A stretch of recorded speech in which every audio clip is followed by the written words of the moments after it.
And so good morning everyone, I welcome you all to 5 series की। तो अगर आप सिविल सर्विस एग्जाम की तैयारी कर रहे हैं या आईएएस एग्जाम की तैयारी कर रहे हैं तो इस चैनल से जरूर से जुड़ें and download Saurabh Pandey CSE app, उसको भी आप जरूर से डाउनलोड करें।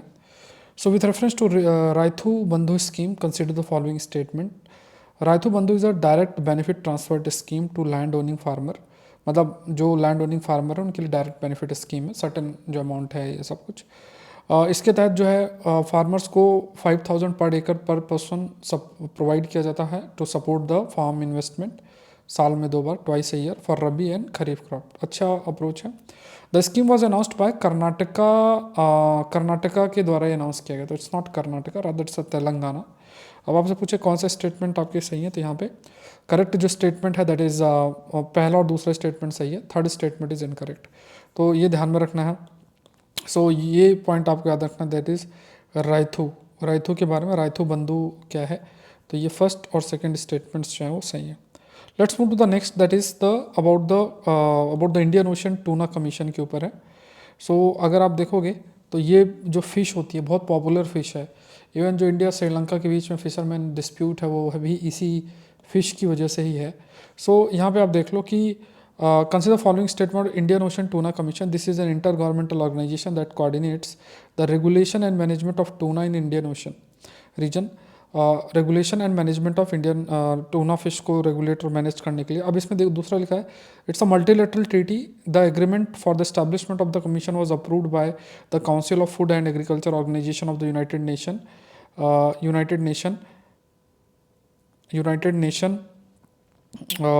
by Food and Agriculture Organization of United Nation in November 1993. The agreement is only open to any state that has coast within the Indian Ocean region. अब देखो पहली चीज़ तो क्या है, इंडियन ओशन टूना कमीशन।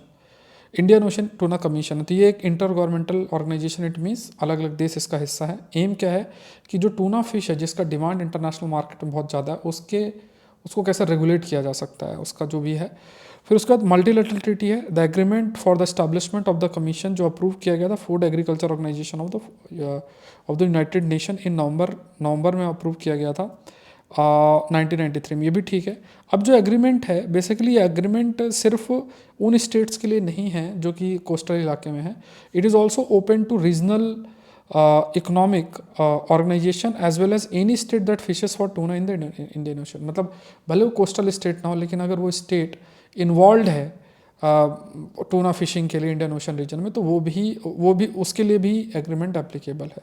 तो यहाँ पे ये वाला स्टेटमेंट गलत है, ये हाफ करेक्ट स्टेटमेंट है। तो हम कहेंगे कि विच ऑफ हाउ मेनी, तो ओनली 2।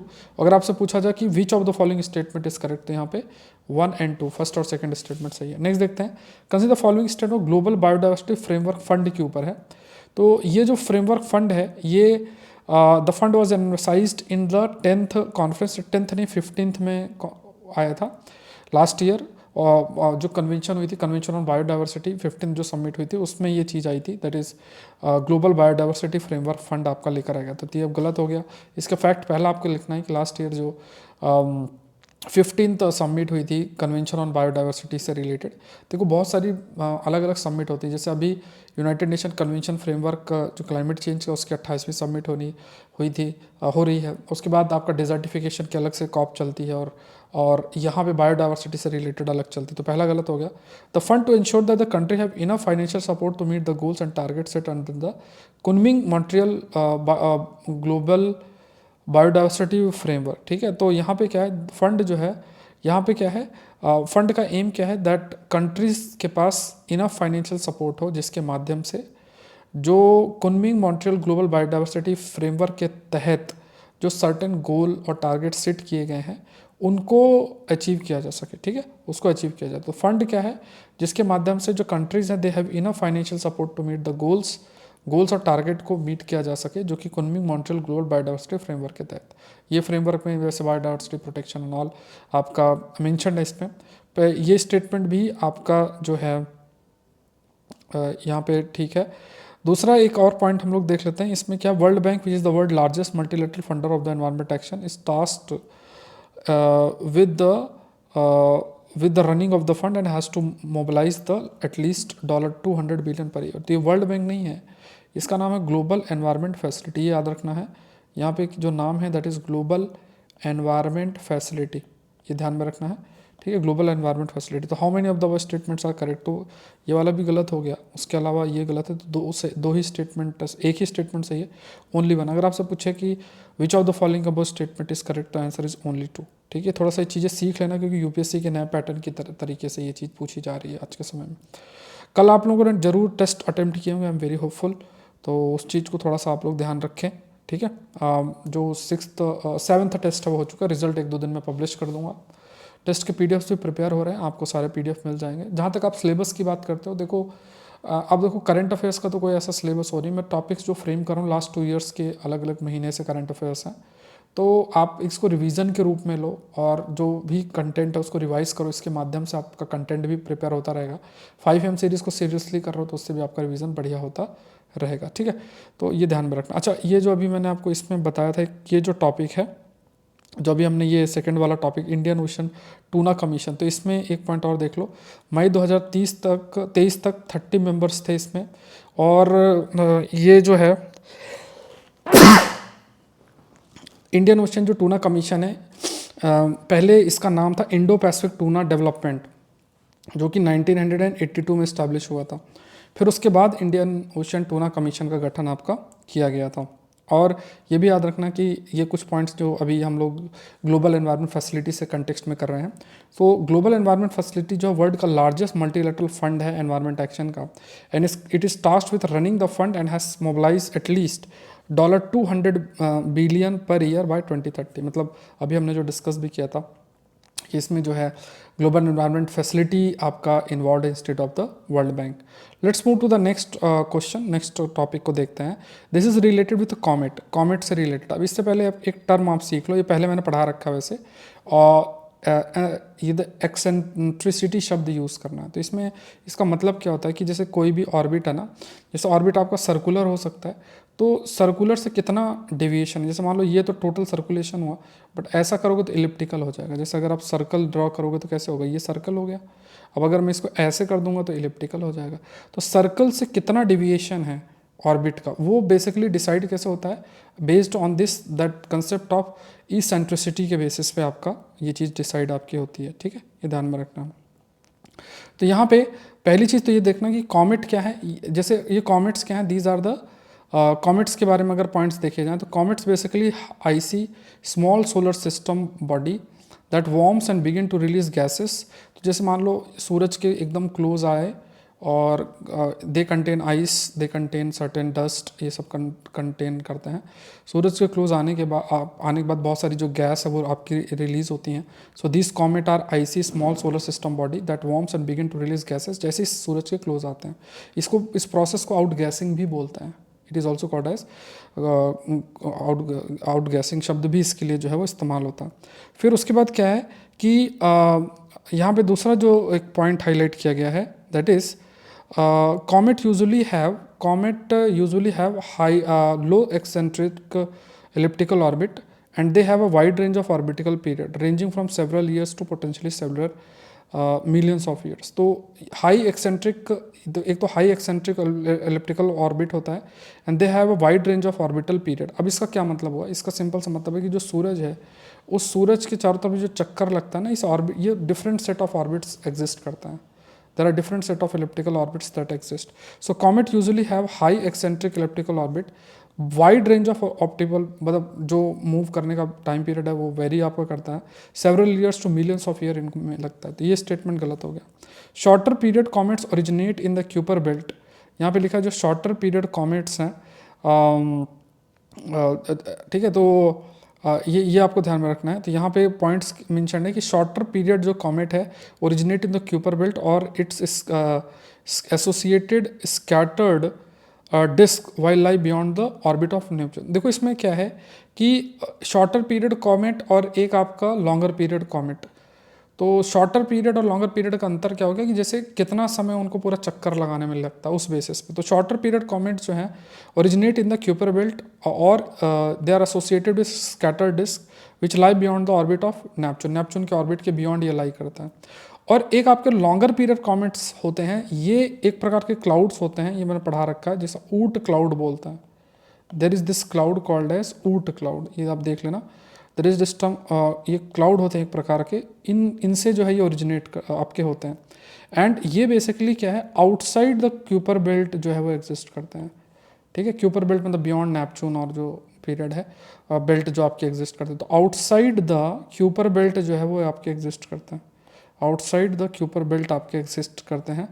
तो ये आपको ध्यान में लगता है। तो they are this long period comets are set in motion towards the sun by gravitational perturbation from the passing star and the galactic tide. तो यहाँ पे आपको ध्यान रखना है, ये दूर तो इतने रहते हैं, जैसे मान लो ये सूरज है आपका और ये बहुत दूर है, यहाँ प्रेजेंट है, तो ये कैसे इससे मतलब कैसे मूव करेंगे अराउंड द सूरज। तो इसके पीछे कई फैक्टर्स हैं और इसमें एक जो है जो कहा गया कि कई ग्रेविटेशनल फोर्स इसके लिए रिस्पॉन्सिबल है। इवन इसमें जो रिस्पॉन्सिबल है इसके मूवमेंट के लिए कोई स्टार पासिंग है, मतलब पास में कोई स्टार है, प्लस जो आपके एनर्जी टाइड्स क्रिएट होते हैं गैलेक्सी के, जिसे हम गैलेक्टिक टाइड बोलते हैं। ये सब शब्द मैंने आपको पढ़ा रखे हैं, ठीक है। गैलेक्टिक टाइड शब्द याद रखो और पासिंग स्टार ये शब्द आप यूज़ करो, याद रखना। तो इसी की वजह से जो ये सारे जो हैं दे मूव बेसिकली, ये मूव करते हैं अराउंड द सन, ये आपका जो है मूव करते हैं।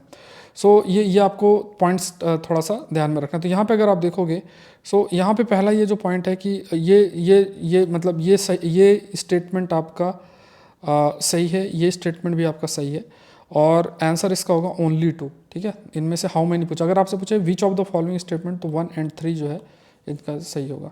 नेक्स्ट देखते हैं, शुगर, इंटरनेशनल शुगर ऑर्गेनाइजेशन से रिलेटेड है।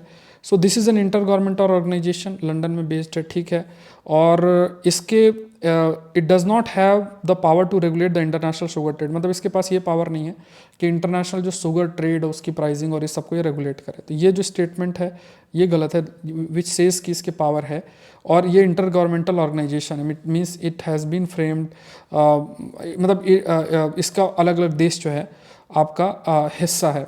ये टर्म आपको ध्यान में रखना। तो ये स्टैब्लिश कब हुई थी, 1968 में इसका इस्टाब्लिशमेंट आपका हुआ था। एंड इसका जो जैसे मेनली एम क्या है कि जो व्यापार है, मतलब प्रमोट करना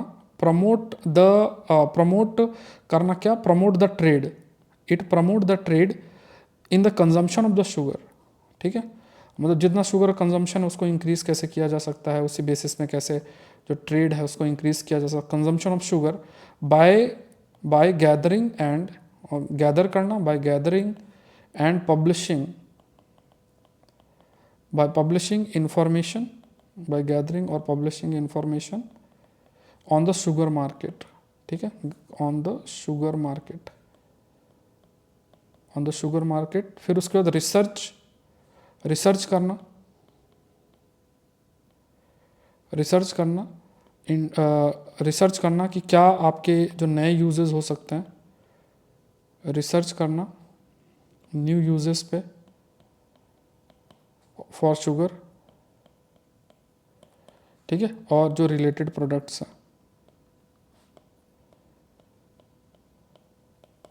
ठीक है। इसमें अभी लगभग 87 के आसपास कंट्रीज इसका हिस्सा है। तो यहाँ पे स्टेटमेंट आपका कितने सही है, ओनली 1, एक ही स्टेटमेंट आपका सही है। नेक्स्ट देखते हैं, फतह 2 मिसाइल के ऊपर है। ये जो मिसाइल है ये बेसिकली ईरान की इस मिसाइल है, इसका मतलब कनक्योर होता है, और हाइपरसोनिक बैलिस्टिक मिसाइल है कॉल्ड फतह। बैलिस्टिक का शब्द आपको याद होना चाहिए, इसका पैराबोलिक पाथ होता है, कुछ इस तरीके से ऐसे मूव करती है, और क्रूज़ मिसाइल ऐसे एकदम सीधा मूव करती है, ठीक है। तो ये टर्म आप बताना कि बैलिस्टिक और जो क्रूज़ मिसाइल है इसका एक एग्जाम्पल आप मुझे कमेंट सेक्शन में देना। तो ये देखो, ये सही है स्टेटमेंट, ये ठीक है स्टेटमेंट। फिर इसमें लिक्विड फ्यूल रॉकेट का इस्तेमाल किया जाता है, 2 स्टेज होती है, मतलब 2 स्टेज का मतलब जैसे मैंने आपको जैसे 3 स्टेज, 2 स्टेज, 4 स्टेज ऐसा होता है ना। स्पेस लॉन्च व्हीकल्स में भी हम 3 स्टेज, 4 स्टेज ये सब हम पढ़ते हैं।